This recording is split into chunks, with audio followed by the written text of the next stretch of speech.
I danced with the CEO's scarred daughter, and she said I won't forget you. The grand ballroom of the Royal Crown Hotel shimmered beneath crystal chandeliers as the city's wealthiest families gathered for the annual charity gala hosted by billionaire CEO Richard Harrison. Every guest wore designer suits and elegant gowns while photographers captured every smile. I was there for a completely different reason. My name is Ethan Brooks, and I worked as a part-time pianist for the event company hired to provide entertainment. During a short break, I stepped away from the stage to get some fresh air. That's when I noticed a young woman standing alone near the balcony.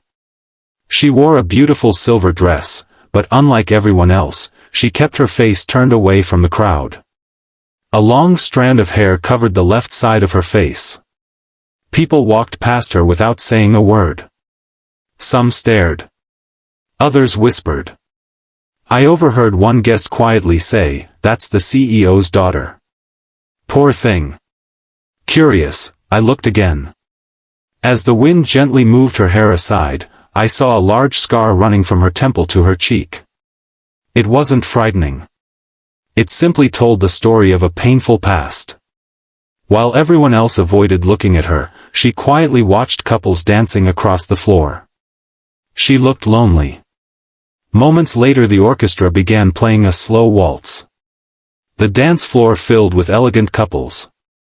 She remained standing alone. I don't know what came over me, but I walked toward her with a smile. "Would you like to dance?" I asked politely.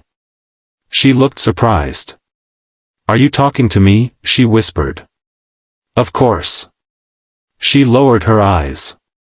"You can ask anyone else." I shook my head. "I asked you." For several seconds she simply stared at me as if no one had spoken to her kindly in years. Finally she placed her hand in mine. We walked onto the dance floor. The ballroom suddenly became strangely quiet. Guests stopped talking. Even the photographers lowered their cameras in surprise. I could feel hundreds of eyes watching us. Some looked confused. Others looked shocked. We slowly began dancing. She seemed nervous at first, but after a few moments she relaxed. "People usually avoid me," she said softly. "Why?" I asked, though I already knew. She touched the scar gently. "Because of this." I smiled. "I wasn't looking at your scar. I was looking at someone who seemed to wish she was dancing." Tears quietly filled her eyes. No one has ever said something like that to me. We continued dancing while the music echoed through the ballroom. By the end of the song she was smiling, perhaps for the first time that evening. When the music ended, I politely thanked her. Before I could return to the stage, she gently held my hand. "I won't forget you," she whispered. I smiled and walked away, believing that would be the end of the story. The following Monday, I returned to my small apartment after work and found a black luxury car waiting outside. A man in a suit stepped forward. "Mr. Brooks?" he asked. "Yes. Mr. Richard Harrison would like to meet you." My heart nearly stopped. Had I done something wrong? At the CEO's headquarters, I was escorted into a magnificent office overlooking the city. Richard Harrison stood beside the window. His expression was serious. "Please sit," he said. I obeyed nervously. After a long silence he spoke. "Do you know why I invited you?"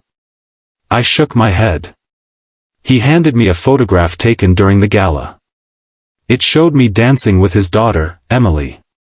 "Do you know how many people have refused to dance with her during the last 5 years?" he asked quietly. Again I shook my head. "Every single one." He sighed deeply. "Emily survived a terrible car accident when she was 16.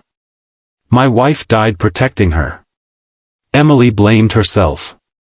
The scars on her face healed long ago compared to the scars in her heart." He looked directly at me. "When I saw her smiling while dancing with you, I saw something I hadn't seen since before the accident." I didn't know what to say. He continued, you treated her like everyone deserves to be treated, with kindness. Days later Emily invited me to have coffee. We talked for hours. She loved painting, classical music, and volunteering at children's hospitals. Slowly we became friends. She admitted she had stopped attending public events because people stared at her scars instead of speaking to her. I encouraged her to continue painting because her artwork was extraordinary. Over the following months she began exhibiting her paintings under her real name instead of using a hidden identity. Her confidence slowly returned. One afternoon she unveiled a portrait she had painted.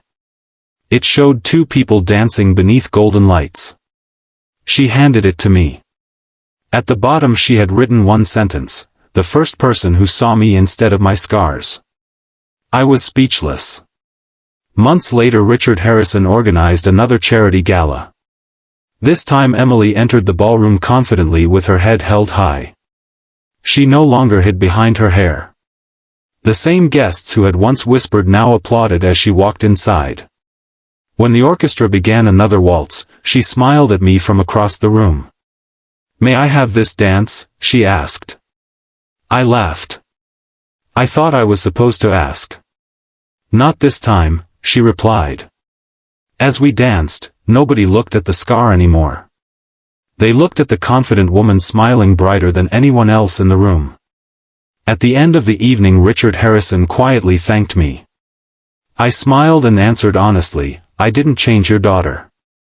I simply reminded her that her scars never changed her worth." Emily squeezed my hand and repeated the same words she had spoken months earlier, but this time with tears of happiness in her eyes. "I told you I wouldn't forget you." And in that moment I realized that sometimes the greatest gift you can give another person isn't money, power, or success. It's making them feel seen when the rest of the world only notices their imperfections.